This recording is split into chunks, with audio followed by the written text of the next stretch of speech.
জয় ঠাকুর, জয় মা। আশা করি সকলে ভালো আছেন মায়ের কৃপায়। আমাদের সাহেববাগান মন্দির রামকৃষ্ণপুরমে, ওখানে মায়ের যে মন্দিরের পাশে জমি রয়েছে সেখানে সব সবজি লাগানো হয়েছিল শীতের।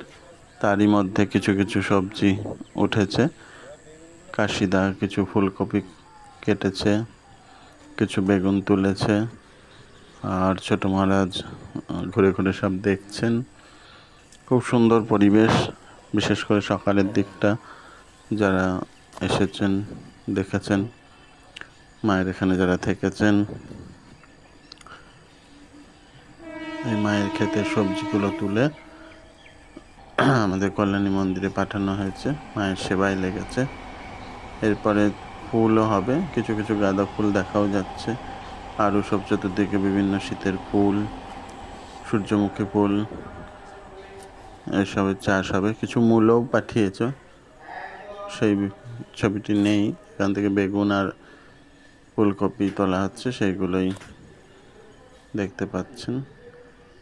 সকলে ভালো থাকবেন।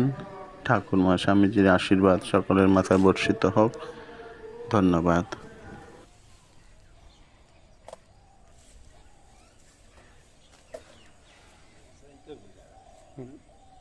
নরম নরম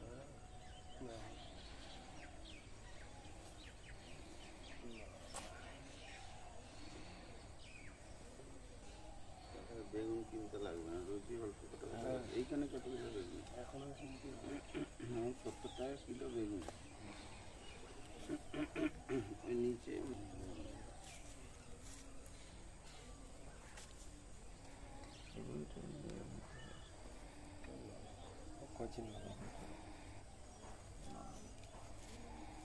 दो किलो बेराते